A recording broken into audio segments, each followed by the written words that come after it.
कीर्ति विश्रुता।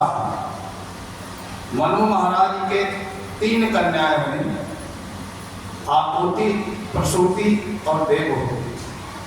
आपूति रुचये प्रादादपि भ्रातर्मति नृप पुत्रिका धर्ममाश्रित्य शतरूपानुमोदिता। आपूति की शादी हुई थी रुचि नाम के प्रजापति से। पुत्रिका धर्म का संकल्प करा के कि इसके जो पुत्र होगा वो महाराज मनु का पुत्र कहलाएगा, और जो पुत्री होगी वो अपने पिता की रुचि की कहलाएगी। तो पुत्र हुए भगवान यज्ञ और पुत्री हुई दक्षिणा। प्रजापति से भगवान यह बोले कि यासा दक्षिणा, जब दक्षिणा नाम की कन्या हुई वो पुनः यज्ञ नारायण के साथ ब्याह दी गई।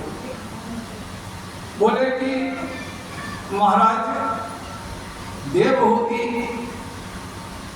जो थी उनकी शादी कर्दम ऋषि के साथ हुई, उनके 9 कन्याएं हुई। 9 कन्याएं यह कर्दम सुधा प्रोक्ता नव ब्रह्म से दया। जो कन्याएं 9 थी उनकी 9 ऋषियों के साथ शादी हुई।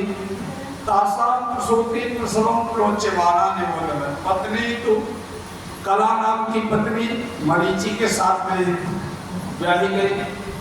कश्यप को पूर्णिमा और विरज विश्वसा देवकुल्या आदि, और पत्नी अनुसुईया जो पुत्री थी वो अत्रि के साथ ब्याही गई। और अत्रि के घर में साक्षात नारायण ने अवतार लिया दत्तात्रेय के रूप में। बोले उन्हीं में प्रसूति जो कन्या हुई, प्रसूति की शादी की गई दक्ष नाम के प्रजापति के साथ। यह अपूर्तम जगत जिनसे सारा संसार भर गया। सबसे ज्यादा सृष्टि प्रजापति दक्ष के साथ है। दक्ष के 60 कन्याएं हैं। बोले महाराज 27 कन्याएं की शादी कर दी गई चंद्रमा के साथ, 13 कश्यप के साथ, और एक विभिन्न देवताओं के साथ कराई। लेकिन जो सबसे छोटी कन्या थी सती का विवाह भगवान शंकर जी के साथ दक्ष नहीं चाहता, लेकिन ब्रह्मा जी के समझाने से और सती माता का प्रेम देख करके उसने विवाह कर दिया। बोले शंकर भगवान की जय।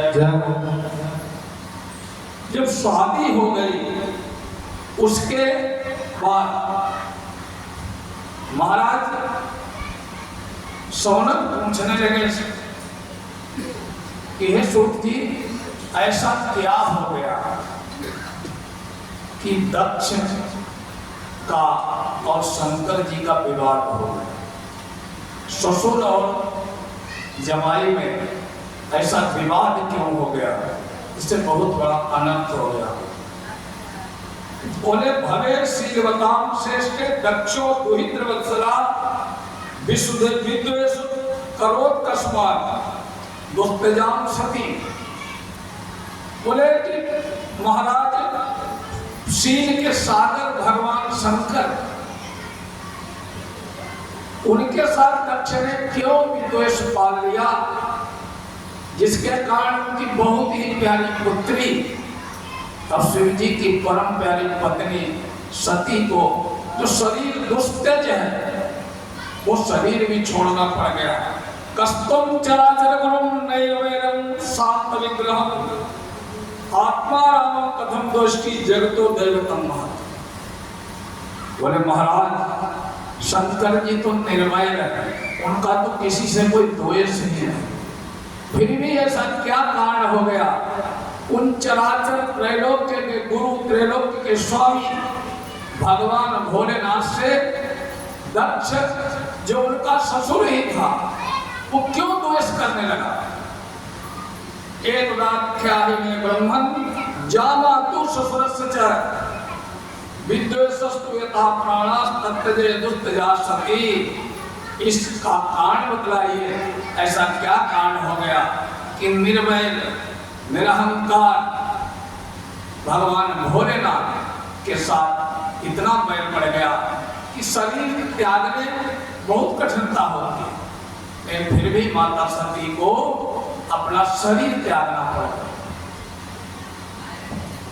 मैत्रेय जी कहते हैं कि एक बार दक्ष प्रजापति लग गया। देखो, पद पा जाना कोई बड़ी बात नहीं, लेकिन पद पाकर के पद की मर्यादा का ध्यान रखना, पद की मर्यादा के अनुसार तदनुसार आचरण करना सबसे कठिन है।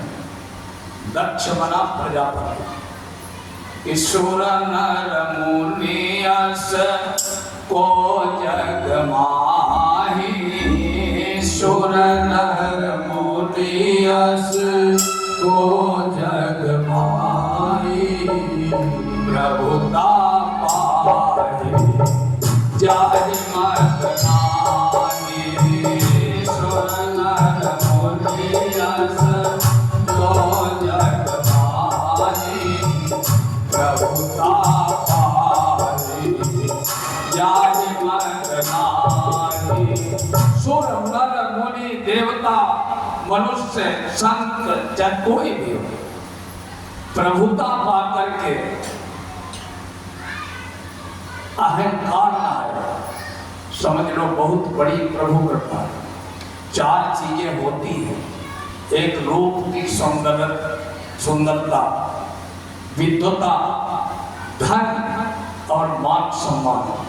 इनमें एक भी चीज व्यक्ति को मिल जाए तो उसके पतन का कारण बन सकती है अहंकार।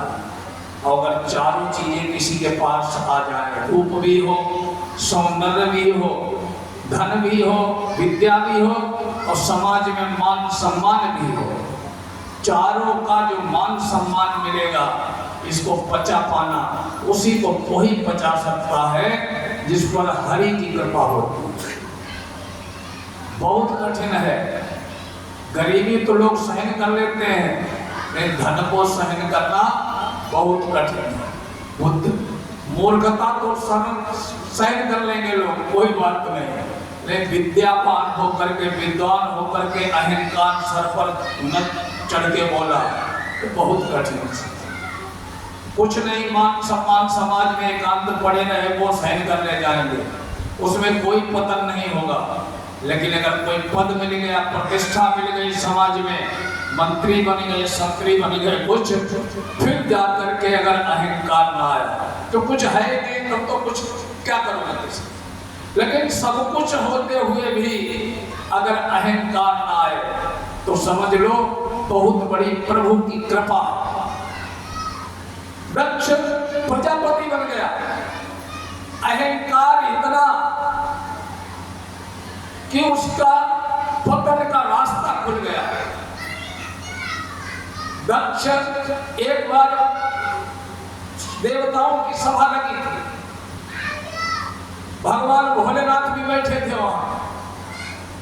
ब्रह्मा विष्णु महेश यम वरुण इंद्र सप्तऋषि सारे जो अपने दुनिया को चलाने वाली शक्तियां थी सब वहां पर विराजमान। उसी समय दक्ष का पदार्पण हुआ। दक्ष को आया जब, चूंकि प्रजापति था, सबने उठ के खड़े होकर प्रणाम किया, नमस्कार किया। एकमात्र भोलेनाथ ने न तो वो खड़े हुए और न प्रणाम किया, वो अपनी समाधि में लीन थे। तो मूर्ख जो नहीं होता, अहंकारी व्यक्ति, वो ये देखता है, ये नहीं देखता कि किसने मेरा सम्मान किया। वो भरे समाज में ये देखेगा कि इसमें 500 लोग थे, इसमें कौन सा एक आदमी था जिसने मेरे को प्रणाम नहीं किया, मेरे को मस्तक नहीं झुकाया।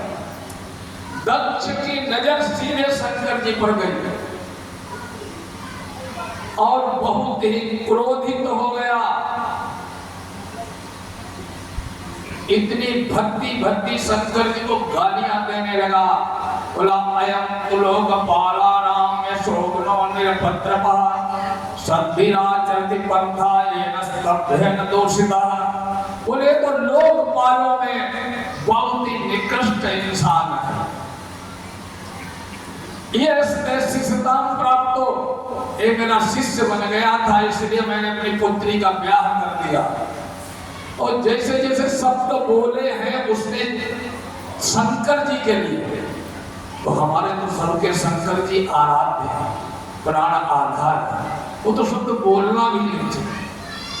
बोला शमशान में रहता है, खप्पर में खाना खाता है, गंदा रहता है, नीच तक कहा। बोले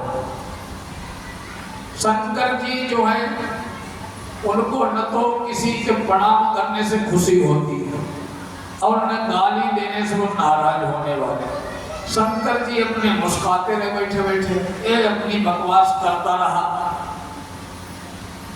आखिर में जब शंकर जी कुछ नहीं बोले तो कहने लगा कि आज से मैं सारे यज्ञ पूजा पाठ जितने होते हैं मैं प्रजापति के नाते इसको बहिष्कृत करता हूं। आज से किसी भी पूजा पाठ यज्ञ होम अनुष्ठान में न तो शिव जी की कोई आहुति दी जाएगी न कोई पूजा करेगा, मेरा आदेश। इसे कहते हैं कि जब नाश मनुष्य पर छाता है पहले विवेक मर जाता है, पहले बुद्धि विनाश होता है। जो संसार को सब कुछ देने वाला उसी की पूजा बंद कराने का आदेश दे रहा है।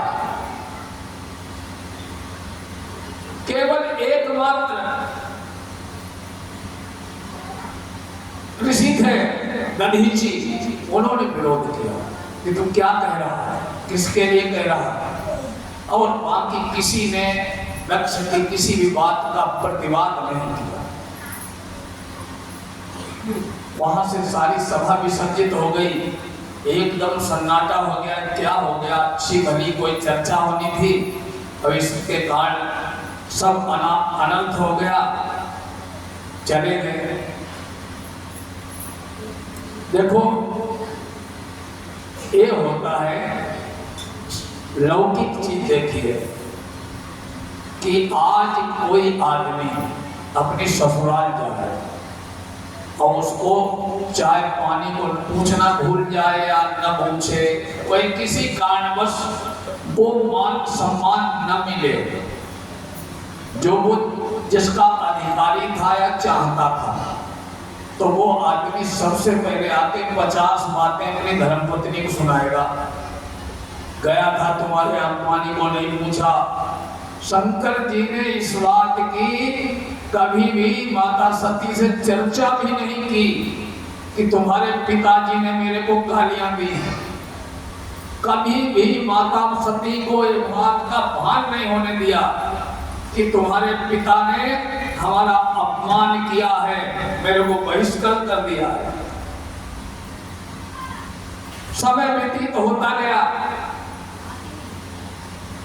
एक समय ऐसा आया कि एक बार त्रेतायुग माही, एक बार त्रेतायुग माही, शंभु गए भजरे सिपाही, एक बार त्रेतायुग माही, शंभु गए भजरे सिपाही। संग सती जग जननी भवानी, संग सती जग जननी भवानी, पूजे ऋषि अखिलेश वरदानी, पूजे ऋषि अखिलेश वरदानी। एक बार को भजन सिधाई, एक बार को भजन सिधाई, शंभु करे को भजन सिधाई। भगवान भोलेनाथ माता सती के साथ अगस्त ऋषि के आश्रम में गए थे सत्संग करने। साथ में माता सती भी थी। बहुत दिन तक सत्संग होता रहा। ऋषि ने अखिलेश्वर भोलेनाथ को जान करके माता सती की, भगवान भोलेनाथ की पूजा की। सत्संग खत्म हो गया। काफी दिन भगवान भोलेनाथ अगस्त ऋषि के आश्रम में रहे और वापस आ रहे थे। उस समय रामावतार हो चुका था। रामावतार में भगवान प्रभु श्री राम नर लीला कर रहे थे। उसी समय माता सीता के अपहरण हुआ था। माता सीता का अपहरण हुआ था। प्रभु श्री राम अपने अनुज लक्ष्मण के साथ सीता की खोज कर रहे थे, रो रहे थे, विलाप कर रहे थे। उसी समय शंकर जी उधर से निकले। भगवान रो रहे हैं कि हे खग मृग हे मधुकर श्रेणी, हे खग मृग हे मधुकर श्रेणी, तुम देखी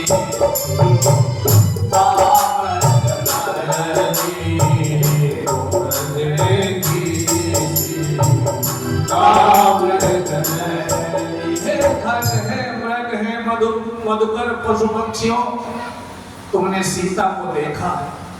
शंकर जी की नजर पड़ी प्रभु श्री राम पर, मुस्कुराने लगे, प्रणाम किया। वाह प्रभु, क्या आनंद है, क्या लीला कर रहे हैं आप।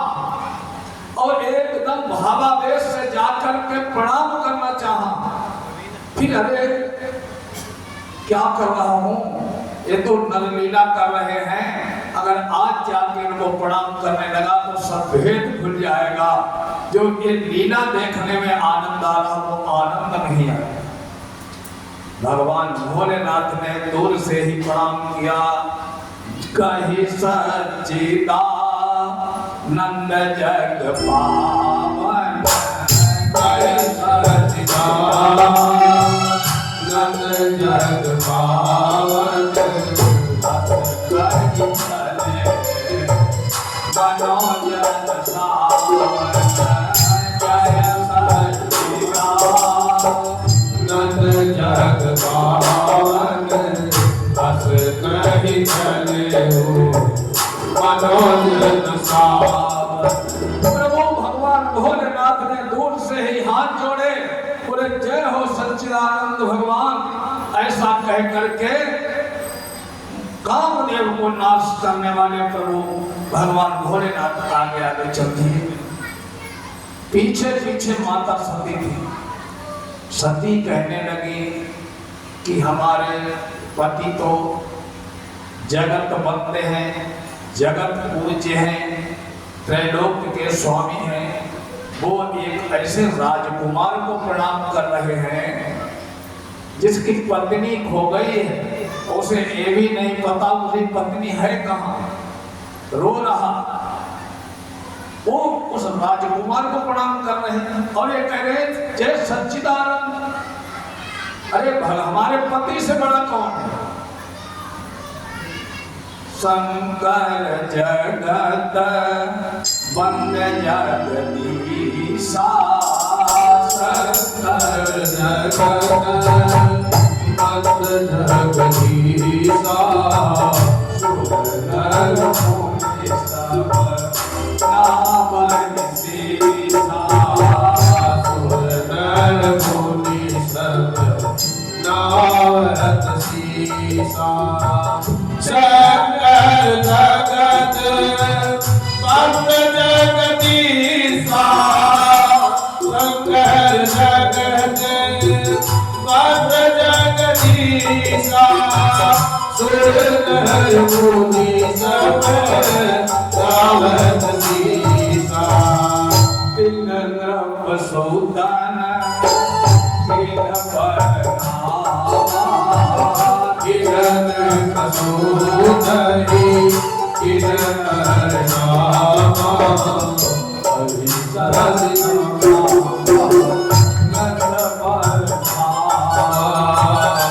हरि सतिदा नंद परधामा शंकर जगत बंद संसार के जगत बंद त्रैलोक्य के पूजनीय जगदीश्वर सुर नर मुनि सभी जिनको प्रणाम करते हैं उन्होंने एक राजकुमार को राजकुमारों को प्रणाम कर रहे हैं। वो भी कह रहे हैं सच्चिदानंद परम धाम। माता सती कह रहे लगी प्रभु आप ये क्या कर रहे हैं, ये तो राजकुमार हैं, आप क्यों इनको प्रणाम कर रहे हैं। भगवान हंसने लगकर देवी ये राजकुमार नहीं है, मेरे आराध्य नारायण है, विष्णु है, ये नर लीला कर रहे हैं। माता सती बोली कैसी लीला कर रहे हैं, इनको ये भी नहीं पता कि इनकी पत्नी कहाँ चली गई, रो रहे हैं। बोले यही तो लीला कर रहे हैं। माता बोली मैं तो नहीं मानती कि ये लीला कर रहे हैं। बोले कि नहीं मानती है आपकी समस्या है, वो मेरे इष्ट हैं, ये मेरा विश्वास है। अगर आपको भरोसा नहीं है तो परीक्षा ले लो जाते। माता सती बोली ठीक है। शंकर जी बोले देखो मैं तो तुम्हारे इस काम में सहायता कोई कर नहीं सकता, मैं यहाँ बढ़ के पेड़ के नीचे बैठा, आप जाके जैसे परीक्षा ले सकती हो लो। माता कहने लगी ठीक है। सती चली, बाबा बैठ गए बढ़ के पेड़ के नीचे एक छाया। सती ने सोचा कैसे परीक्षा दी जाए, दिमाग में आया कि एक खोज किसे रहे, सीता ही बन जाओ। अगर इन्होंने मेरे को पहचान लिया कि मैं सीता नहीं हूं सती हूं तो नारायण होंगे, और अगर इन्होंने मान लिया कि मैं सीता हूं तो राजकुमार है। सबसे सरल तरीका तो परीक्षा के ही है। सती ने सीता का रूप बनाया और आगे जाके प्रकट हो गई जहां पर वो दोनों भाई रोते हुए सीता को ढूंढ रहे। माता सती को इस हालत में प्रभु राम ने देखा तो वो पहुंच के एकदम आश्चर्य करने लगे क्या। प्रभु श्री राम बोले कि बिक बोले राम कहाँ मृग के तू बोले राम कहाँ मृग के तू विपिन अकेली फिरहु कही है तो बोले राम कहाँ मृग के तू विपिन अकेली फिरहु कही है। भगवान श्री राम ने दोनों हाथ जोड़ के माता को प्रणाम किया। बोले देवी कहाँ है भोलेनाथ, अब तुम इस घनघोर जंगल में अकेली कहाँ घूम रही हो। देवी ये तो बहुत खतरनाक जंगल है, या तो हम दो लोग थे तब भी मेरी बहू लोगों ने चुरा दी, और आप तो अकेली घूम रही हो, बहुत बड़ा खतरा है। माता में जब ये शब्द सुने एकदम स्तब्ध रह गई कि मेरे तो बड़ा पाप हो गया। आंख बंद करके खड़ी हो गई। प्रभु ने सोचा कि अब इनको थोड़ी अपनी लीला भी दिखा देनी चाहिए। वो आंख बंद किए खड़ी थी। प्रभु श्री राम ने अपनी माया से उठा कर उनको वहीं पर खड़ा कर दिया जहां पर भोलेनाथ बैठे थे। आंखें खोली तो आगे शंकर जी मुस्कुरा रहे। शंकर जी कहने लगे देवी देवी परीक्षा। बोले परीक्षा कैसी, मैं तो टहलने गए, मैंने कोई परीक्षा नहीं ली। कछुन परीक्षा लीनी गोसाई, कछुन परीक्षा शालिनी गोसाई प्रणाम तुम्हारे नाई, प्रणाम तुम्हारी नाई। माता बोली है प्रभु मैंने कोई परीक्षा नहीं दी, मैं तो मजाक कर रही थी आपसे। आपने तो एक बार प्रणाम किया, मैंने तो 3 बार प्रणाम किया, बिल्कुल जैसे आपने प्रणाम किया। शंकर जी कहने लगे देखो त्रियाचरित, एक तो गलत काम किया और ऊपर से मुझसे झूठ बोल रहे हैं। तब शंकर देखे उधर ध्याना, तब शंकर के उधर सती जो चरित सब जाना, सती जो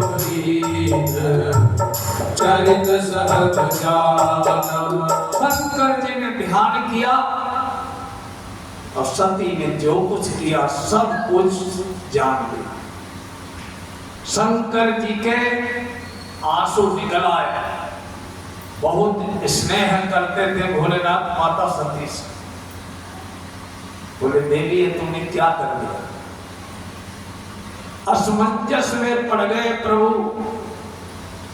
कहने लगे अगर अब इनको मैं अपनी पत्नी मानता हूं, पत्नी जैसा आचरण करता हूं, तो मेरे गुरु भक्ति खत्म हो जाएगी, मेरी भक्ति नष्ट हो जाएगी, क्योंकि मेरे इष्ट की पत्नी का रूप इन्होंने धारण किया है।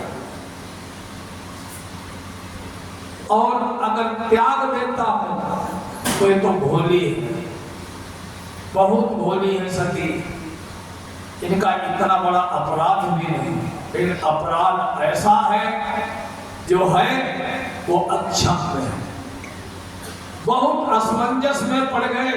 शंकर जी बोले चलो चलते हैं कैलाश, आगे आगे भोलेनाथ, पीछे पीछे माता पार्वती।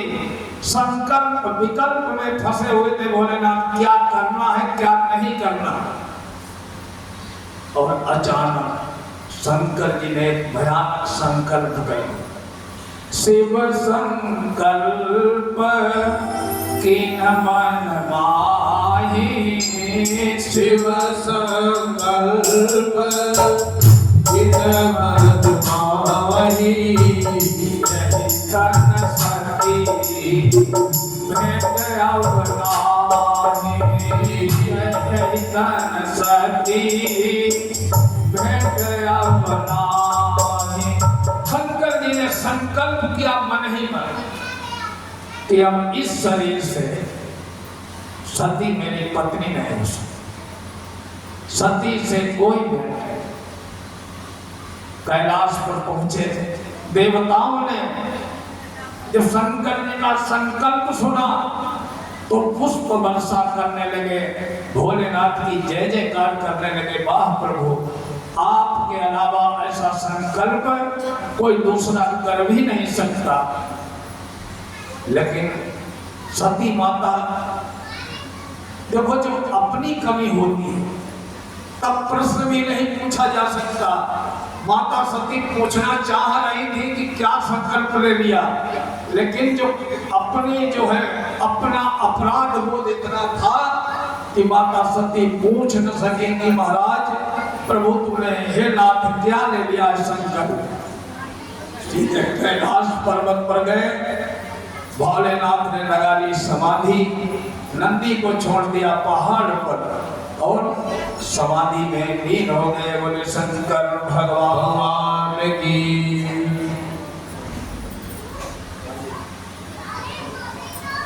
बोले बांके बिहारी लाल की, बोले शंकर भगवान की।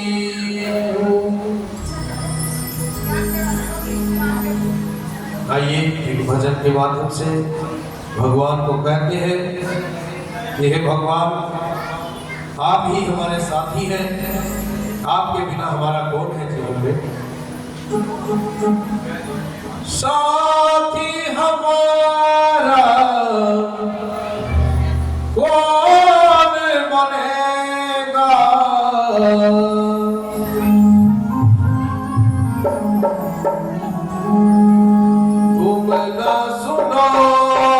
तो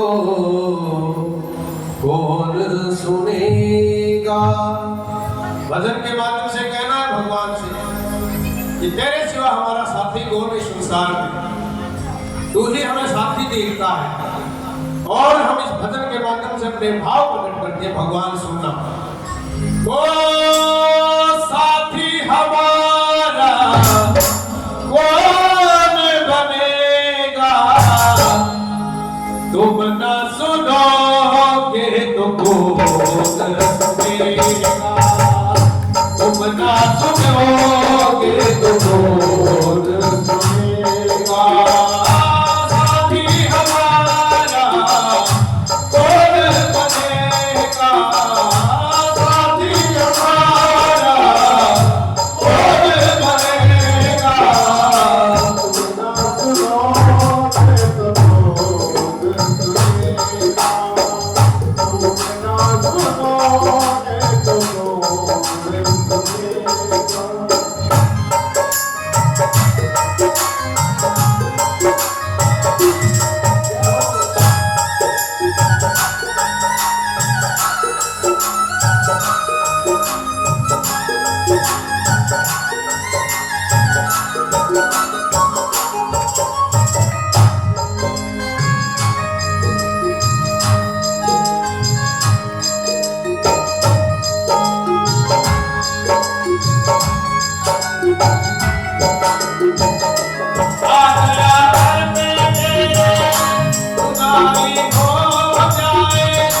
जिंदगी से दुखों की विदाई हो जाए, आगरा घर पे तेरे सुनाई हो जाए।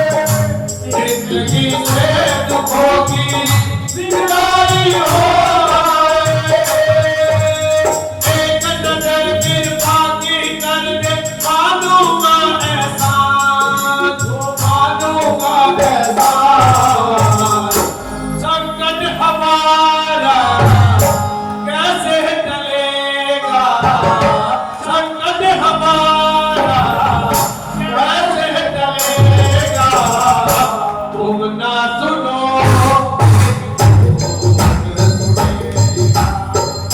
तुम ना सुनोगे तो कौन सुनेगा। कौन बनेगा, साथी हमारा कौन बनेगा, तुम ना सुनोगे तो कौन सुनेगा, तुम ना सुनोगे तो कौन सुनेगा।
भगवान का और भगत का जो संबंध है दुनिया में कोई नहीं है। जब कोई सहारा नहीं होता, गरीब का, दीनहीन का, असहाय का, बालक का, बूढ़े का, जीव जंतु का, सभी का सहारा कौन होता है? भगवान। जब भगवान के पास चले जाते हैं, पास जाने की जरूरत नहीं, आत्मा में ढूंढ लेते हैं वो भगत। क्या कहते?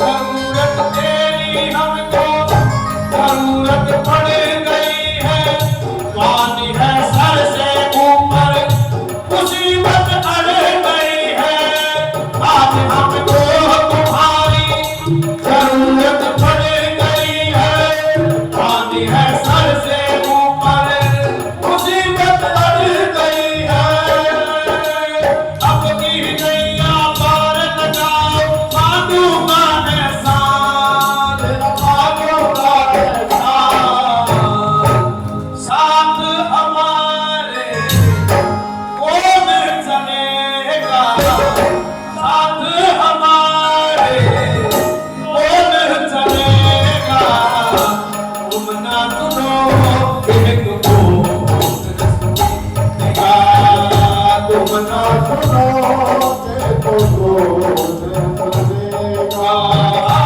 साथी हमारा कौन बनेगा, साथी हमारा कौन बनेगा, तुम ना सुनो एक बोल सुनेगा, तुम ना सुनो एक बोल सुनेगा, तुम ना सुनो एक बोल सुनेगा।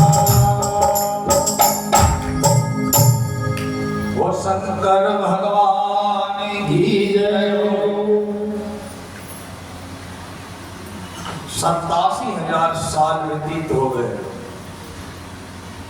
बीत संबत सहस 87, बीते संबत सहस 87, तजे समाधि संभव विनाशी, बीते संबत सहस 87, तजे समाधि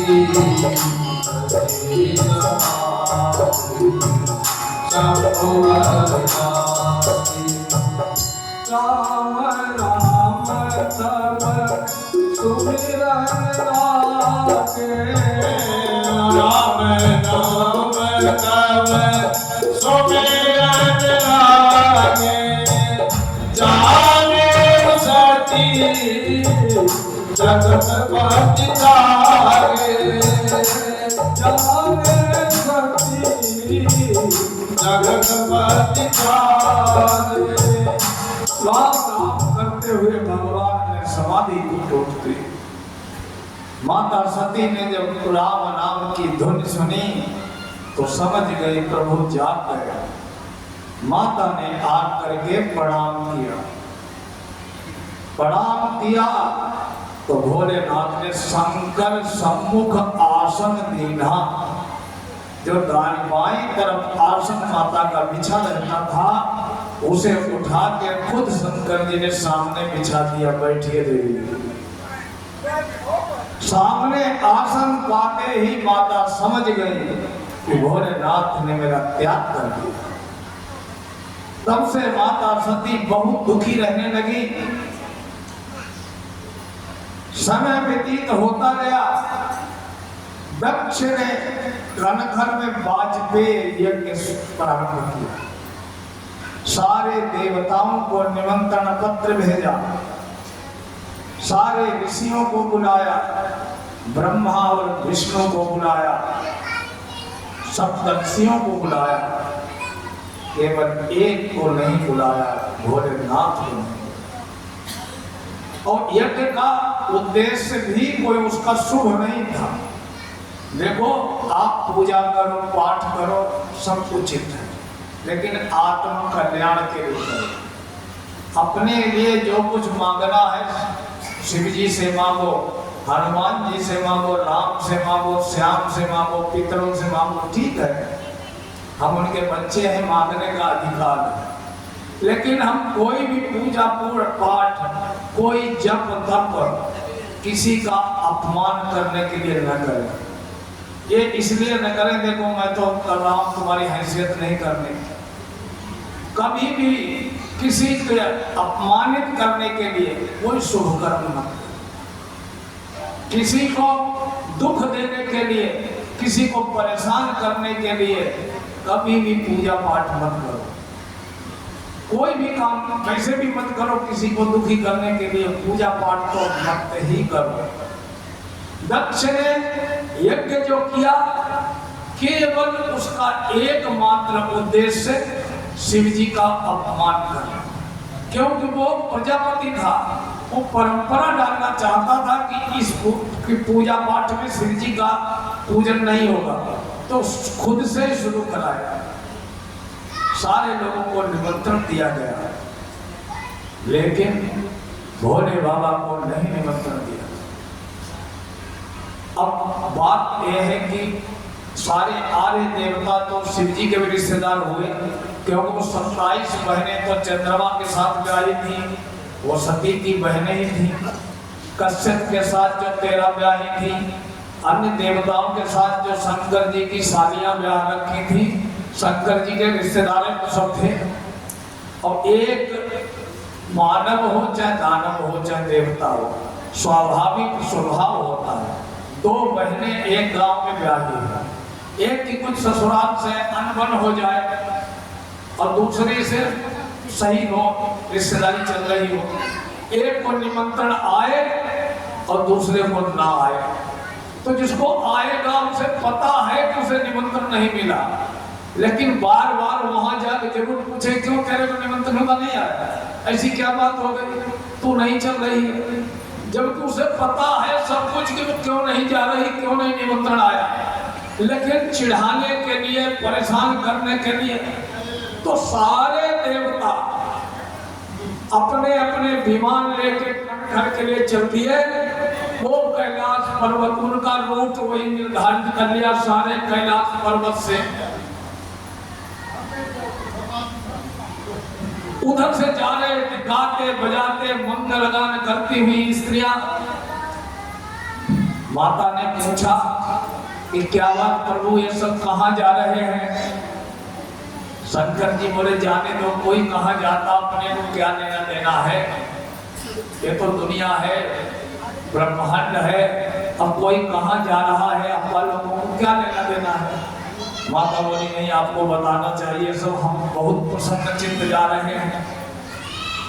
तो बोले कि तुम्हारे पूज्य पिताजी यानी हमारे ससुर जी जो है यज्ञ कर रहे हैं, सब वहीं जा रहे हैं। माता पार्वती बोली, हमारे पिताजी यज्ञ कर रहे हैं तो मेरे को भी जाना चाहिए। बोली, प्रजापतेस्ते ससुरस्य साम्प्रतम् निर्यापितो यज्ञ महोत्सवः किम् वयं च तत्रा विसरामि वामते यद्यार्थितामेहि विबुधा भजन्ति। बोले, सब लोग जा रहे हैं, मेरे को भी वहां जाना चाहिए। शंकर जी बोले, जाना तो चाहिए, इनको तो निमंत्रण पत्र आए हैं, अपने को तो उसने सुपारी भी नहीं भेजी है, इनके लिए तो महंगे महंगे कार्ड आए हैं, अपने को तो कुछ नहीं आया, कैसे जाओगे? माता बोली, देखो माता का माँ बाप के यहाँ, गुरु के यहाँ, मित्र के यहाँ और भगवान के दरबार में बिना बुलाए भी जाना चाहिए। गुरु बुलाए न बुलाए, लेकिन गुरु के यहाँ जाओ। माँ बाप बुलाए न बुलाए, जाओ। शंकर जी कहने लगे, फिर तो ठीक है, आपकी बात सती तुम कह रही हो, लेकिन अधूरी कह रही हो कि जाना चाहिए। कि तदपि विरोध मान जा कोई, तदपि विरोध मान जा कोई, कल्याण होई। बोले कि माता के यहाँ, गुरु के यहाँ, पिता के यहाँ, देवस्थान में सब जगह जाना चाहिए जहाँ जहाँ आप बता रही हो। लेकिन यद्यपि दोष दृष्टि हो, अगर दोष दृष्टि है, माँ बाप हमें बुलाना भूल गए हैं, चले जाओ। गुरु हमें बुलाना भूल गया, मित्र बुलाना भूल गया, चले जाओ। लेकिन जानबूझ के अगर नहीं बुलाया, द्वेषवश नहीं बुलाया है, दुश्मनी पाल रखी है इसलिए नहीं बुलाया, अगर वहां इस समय जाओगे तो कल्याण नहीं होता देवी। बहुत शंकर जी ने समझाया, लेकिन माता पार्वती नहीं मानी। बोले कि यदि प्रजिष्ठात् विहाय मध्वजो भद्रं भवत्या न भक्तो भविष्यति संभावितस्य स्वजनात् पराभवो वेदात् सद्यो मरणाय कल्प्यते। शंकर जी कह रहे देवी, अब भी अगर नहीं तुम मेरी बात मान रहे, भद्रो भवत्या न भविष्यति, हे देवी तुम्हारा कल्याण नहीं, ये मरण समान कष्ट तुम्हें प्राप्त हो जाएगा। क्योंकि कहा गया है कि यद्यपि जगता ऋण दुख नाना, यद्यपि जगता ऋण दुख नाना, सबसे कठिन जाति अपमाना, सबसे कठिन जाति अपमाना। शंकर जी कहने लगे बहुत सही है, आप जाना चाहती हो, मैं रोक नहीं रहा, लेकिन आपका वहां अपमान होगा, और आपका नहीं अपमान वहां मेरा होगा।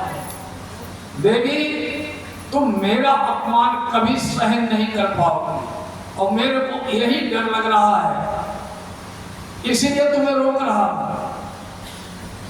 आप मत जाओ। माता बोली, अगर उन्होंने जानबूझ के निमंत्रण नहीं दिया तब तो मैं अवश्य जाऊंगी, और अपने पिता से पूछूंगी जाकर के कि हमारे पूज्य पति त्रैलोक्य के पूजनीय हैं, जगत के वंदनीय हैं, निर्भय हैं, तुमसे इतना प्रेम करते हैं, उनको तुमने त्याग दिया। अगर निमंत्रण भूल के न दिया होता तो हो सकता प्रभु मैं आप कहने से नहीं भी जाती, लेकिन आप बता रहे हैं कि मेरे आपकी दुश्मनी के कारण निमंत्रण नहीं दिया, तो मैं अवश्य जाऊंगी, और अपने पिताजी से एक बार जरूर पूछूंगी जाकर के, आखिर में तू ऐसा क्या अपराध कर दिया हमारे पति ने कि तुम उनका अपमान कर रहे हो। शंकर जी ने बहुत समझाया, एतावदुक्ता विराम शंकरः पत्यंगनासां ध्रुवयदचिन्तयन्। ऐसा कहकर के शंकर जी मौन हो गए और समझ गए कि सती का समय निश्चित है, अंत समय निश्चित आ चुका। सुहृदक्षु परिसंकिता भवान् निष्क्रामतो विनिविष्टो विषामसा। शंकर जी ने बहुत गौर से माता सती को देखा कि आखिरी बार देख रहा है, सारे उनके कपड़े लत्ते जो थे सारे बांध के दे दिए, नंदी भृंगी आदि गण अपने साथ कर दिए और भेज दिया। कोई भी माता सती का एक भी वस्त्र वहां कैलाश पर नहीं बचा, सब पोटली बांध के शंकर जी ने रख दी, अंतिम विदाई दे दी। माता सती जब पहुंची है कनखल में, वहां कोई भी बात नहीं कर रहा उससे। दक्ष ने आर्डर दे रखा होगा, किसी ने ये भी नहीं पूछा कैसे नहीं मिली। बहनें जरूर मिली मुस्कुराती हुई, तो आ गई, न्योता तो गया नहीं था, फिर भी आ गई। वहां भी तो बाहर से उड़ा रही थी कि निमंत्रण तो गए थे, तो कब भी आ गए। केवल एक माता सादर भले ही मिली एक माता, सादर भले ही मिली एक माता, भगिनी बहुत मुस्कुराता, भगिनी बहुत मुस्कुराता। माता जी ने तो गले लगा दिया, माँ के आंसू निकल आए, बेटा आ गई। बाकी सब अपमानजनक व्यवहार कर रहे थे माता सती के प्रति। कोई भी स्वागत की तो बात छोड़िए, किसी ने पानी को भी नहीं पहुंचा। बहन कह रही थी आ गई, निमंत्रण तो गया नहीं था, चलो कोई बात नहीं, आ गई, अच्छा हुआ। माता पार्वती ने किसी की तरफ कोई ध्यान नहीं दिया, वो सीधी यज्ञशाला में पहुंची, सीधी यज्ञशाला में पहुंची माता सती। दक्ष यज्ञशाला में भृगु ऋषि, पूषा ऋषि सब यज्ञशाला में थे। ब्रह्मा थे, विष्णु थे, सारे देवता थे। माता ने जब प्रवेश किया, दक्ष खड़ा हो गया, तेरे को बुलाया नहीं था, तू यहाँ क्यों आ गई? माता कहने लगी, पिताजी आप ये क्या कह रहे हैं? आप निर्वैर भगवान शंकर से वैर कर रहे हैं। वो शंकर जी हमारे पति तो इतना तुम्हारा सम्मान करते हैं कि मेरे को दाक्षायणी कहते हैं, इतना आदर तुम्हारा करते हैं, और तुमने उनका अपमान किया। चारों तरफ देखा, यज्ञशाला में शिव जी का कोई स्थान नहीं, तो वही होने को प्रकट हो गई जो शंकर जी ने कल्पना की थी। अपना अपमान तो देवी सहन कर लोगी, मेरा अपमान सहन नहीं कर पाओगी। शंकर जी का जब इतना घोर तिरस्कार देखा, अपमान देखा, तो माता सती ने कहा कि तुम्हारे द्वारा पैदा हुआ ये शरीर मैं आज ही त्याग रही हूं। तुम्हारे रक्त से रीछ से निर्मित ये शरीर है। तुम्हारे जैसे नीच व्यक्ति जिसने मेरे पति का अपमान किया है, अब इस शरीर में रहने का मेरा कोई धर्म नहीं बनता है। और योगाग्नि से माता ने अपना शरीर जलाया। हाहाकार मच गया। माता सती के साथ जो गड़ गए थे, उन्होंने वहां मारपीट शुरू कर दी। तो पूषा भृगु ऋषि ने यज्ञ की रक्षा करने वाले देवता प्रकट कर दिए। उन्होंने नंदी भृंगी आदि को मार पीट के भगा दिया और यज्ञ शुरू हो गया। अब कल्पना करिए, हालांकि शास्त्र के हिसाब से बेटी के मरने पर भी 1 दिन का तो सूत्रपातक लगता ही है। यज्ञशाला में लड़की की लाश पड़ी, अध्यक्ष ने ब्राह्मणों से कहा स्वाहा बोलो, मैं आहुति देना है। ये लाश पड़ी, उधर वो यज्ञ कर रहा, एक क्षण उसने यज्ञ का विराम नहीं दिया।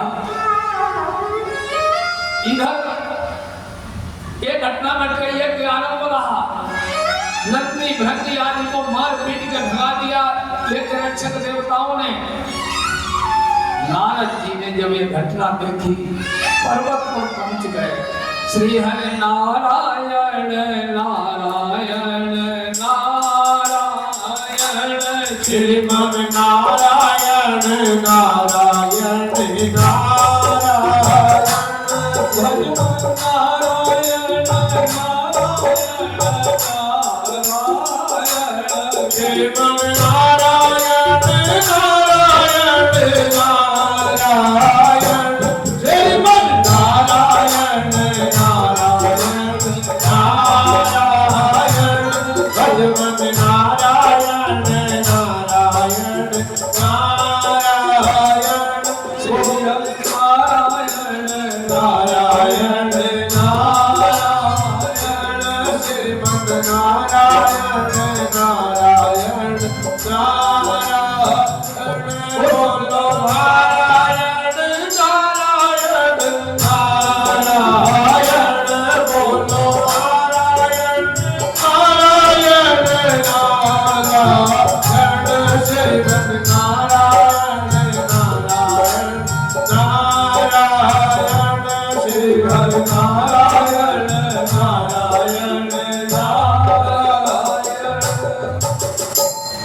शंकर भगवान की जय हो। नारद जी पहुंचे, बाबा भोलेनाथ बैठे थे।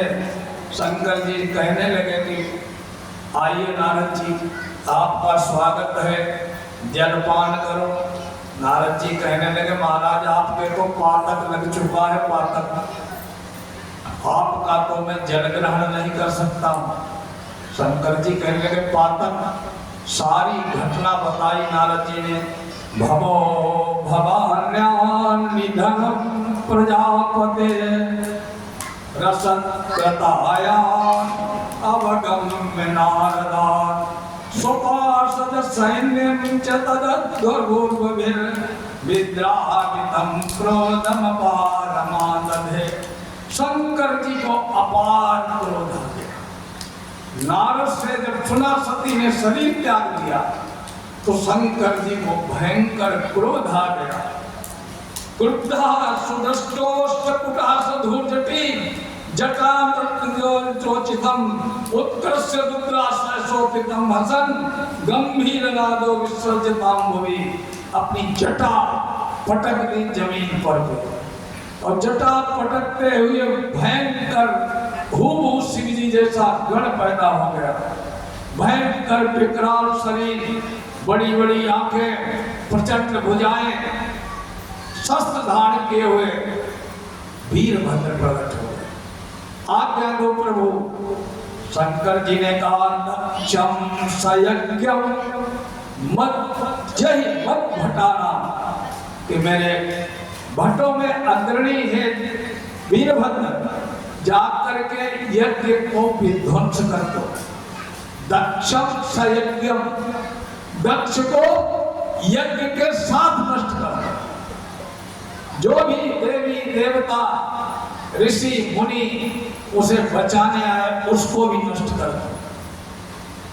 वीरभद्र जी भयानक आवाज करते हुए पहुंचे करखल। शंकर तलवार से काट करके दक्ष की खोपड़ी डाल दी कुंड में। पूषा ऋषि के घूसा मारा मुंह में, उनके दांत तोड़ दिए। ब्रह्मा विष्णु आदि देवता तो पहले भाग लिए, देवता सारे भाग गए। दधीच ऋषि काट करके चले गए कि मेरे को शामिल नहीं होना।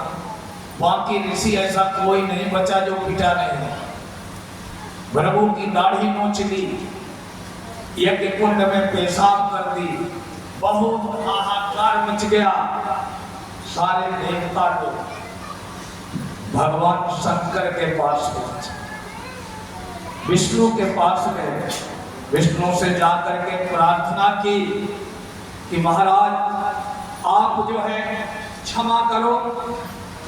प्रार्थना करने लगे, तुम त्रतुस्तम हविस्तम हुतासः स्वयं तुम ही मंत्रः सवितर्वपात्राणि च तुम सदस्वरतिजो दंपति देवता यज्ञहोत्रम स्वधा सोम आचम प्रभु तुम पुरागाम रसाया महाशूकरो दष्टया पद्मिनी वारणेन्द्रो सुधा स्तूयमानानदं लीलया योगिभिर्विजहरथं त्रयीगातयज्ञक्रतु सप्रसीदत्वमस्माकमाकाङ्क्षतां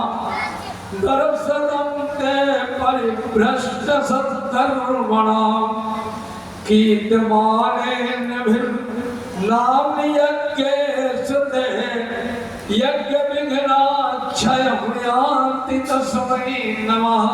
हे प्रभु, आप ही तो यज्ञ के मालिक हैं, आपके यज्ञ के रक्षक हैं। आपने ही यज्ञ अवतार लेकर के शूकर रूप धारण किया था। यज्ञ की आधारशिला तो रखने वाले तो आप ही हैं। हे प्रभु, यजमान को आपने गण ने मार करके अच्छा नहीं किया है।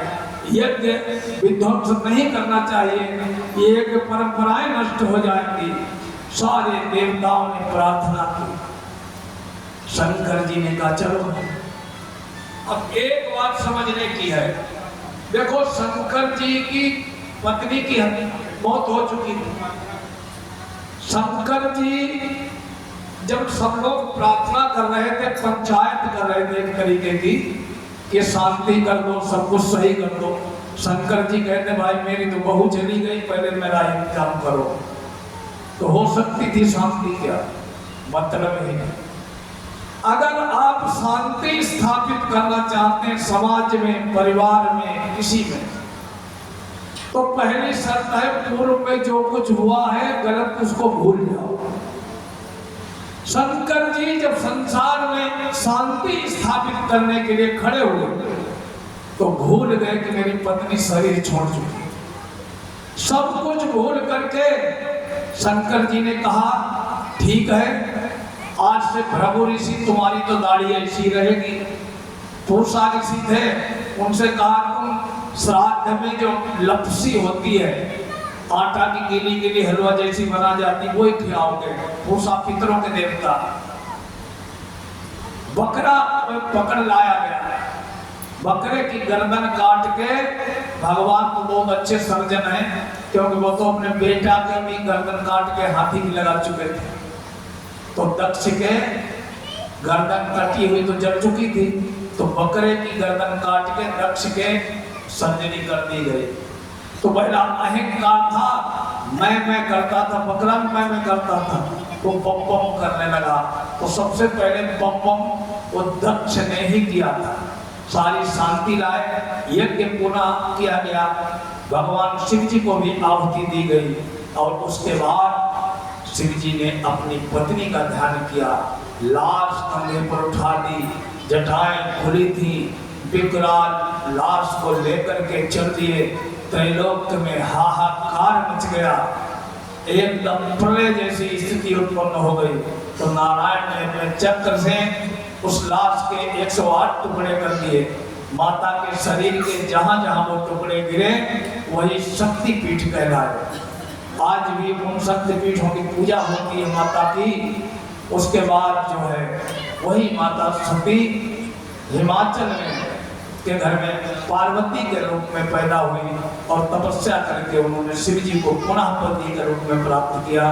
बोले शंकर भगवान की जय हो। बोले राधा कृष्ण भगवान।